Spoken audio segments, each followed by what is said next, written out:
in your decades of research into Silicon Valley and big tech, like what what did you find that underpins that assertion about its libertarian conception of freedom? Sure. I mean, I think a lot of the early lot of the early internet thinkers were libertarians, self-statedly so.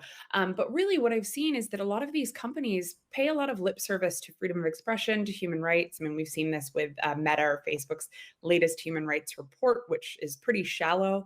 But ultimately, these companies are doing what's best for their bottom line, and not what's best for their users or for rights. Right. And you mentioned Meta and Facebook there. I think that was a large focus of your book. Why would you say that Facebook is kind of the worst offender in terms of the structure of that company, and what do you find about it to be so problematic?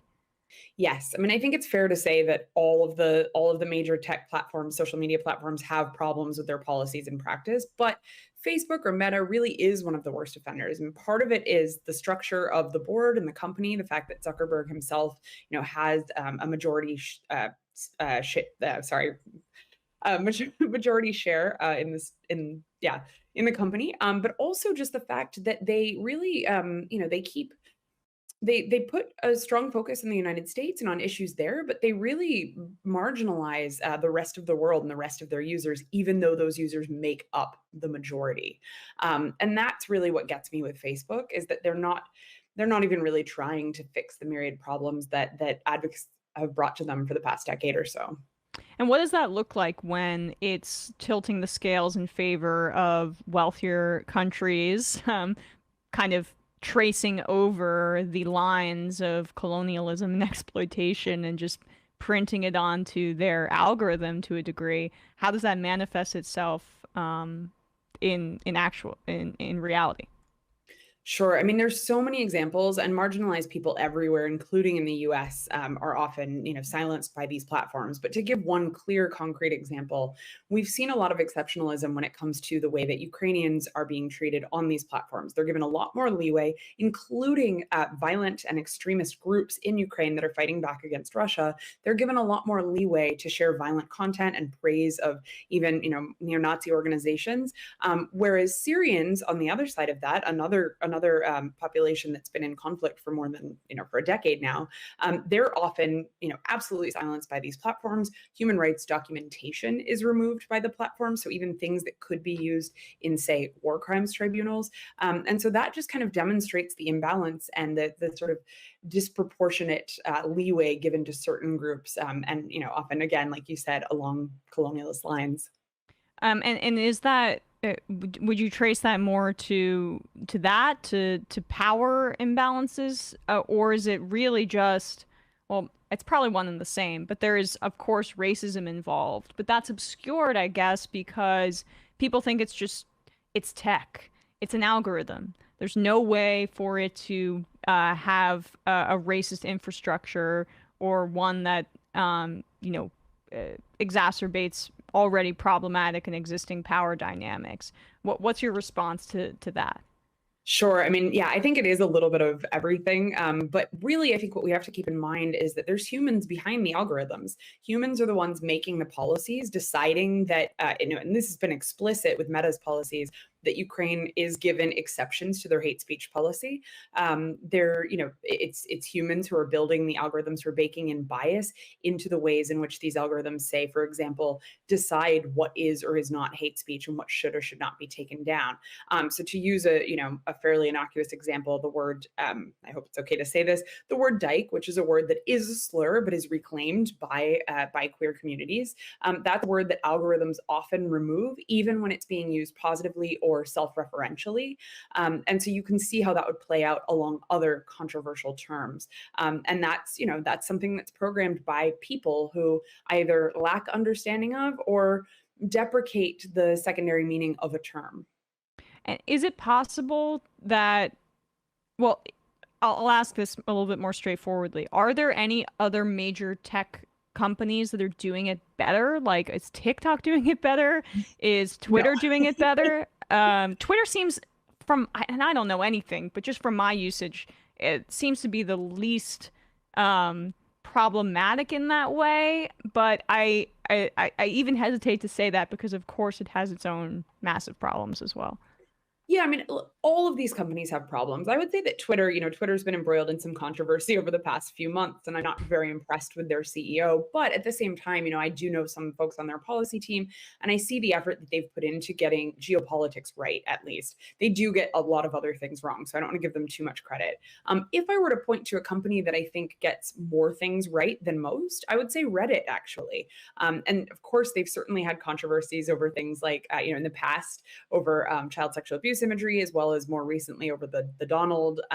But they've put in place, rather innovative methods such as, quarantining a certain community so that it can still exist.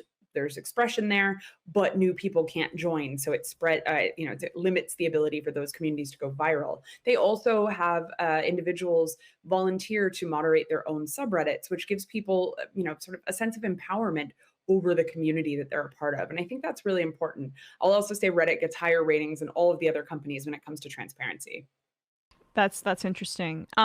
So Silicon Valley, I feel like has, and I think a lot of the libertarians and right wingers who are now using it as an opportunity to feel aggrieved, have conflated First Amendment violations with censorship on these platforms. And you argue that censorship I don't want to misrepresent your argument, but I believe you argue that censorship is good in some instances on some of these platforms. Can you talk about that false equivalency and what it upholds and why your position is what it is? Yeah, absolutely. I mean, so the First Amendment protects us from state interference. So companies, legally speaking, can do pretty much whatever they want when it comes to curating their own platforms. Now, my argument is really that censorship is a value neutral term. It's not a legal term. It's not synonymous with the First Amendment. And so the way that I see it is that there's censorship that we agree with and censorship that we don't agree with. And of course, varies by community, by country, by person. And so, for example, I think it's fair to say that the majority of us agree that child sexual abuse imagery absolutely should be censored. And that's okay. We should just be honest about what we're doing there. I think when it comes to terrorist, extremist content, that's actually a more, for me, that's much more up for discussion because there is some value for society to be able to see into a violent conflict. If we just let YouTube erase all of that imagery, then we're not necessarily going to know what's really happening on the ground in Syria, in Ukraine, in Yemen. And so that's an area where I would say that it's censorship and censorship that I don't always necessarily agree with. And so I guess what I'm saying with companies is that while I'm not in favor of censorship per se, I think that there are some things that they should limit for the greater good. And I think that we should be looking towards international human rights frameworks to determine what those things are. Yeah, because as you say, we already draw a line. It's kind of similar to a gun control argument that we make domestically here in the United States, right? Which is we already limit bazookas and we already limit certain kinds of weaponry. It's just where we decide to draw the line. And I feel like reactionary right wingers, they like to naturalize existing law or existing terms of service, right? In order to say anything that crosses that line or evolves from there is censorship or it's unconstitutional. When in reality, it's more just it's not remaining stagnant. It's evolving to changing dynamics. Yeah, exactly. I mean, I won't get too much into my views on the Constitution here, but I think that, when it comes down to it, those were decisions made by a certain group of all men at a certain period in time. And while there's validity behind the ideas, I do think that some of these concepts need updating. Now, I am actually a First Amendment maximalist, I would say, but I've also lived in Germany for 8 years and abroad for at least a quarter of my life at this point.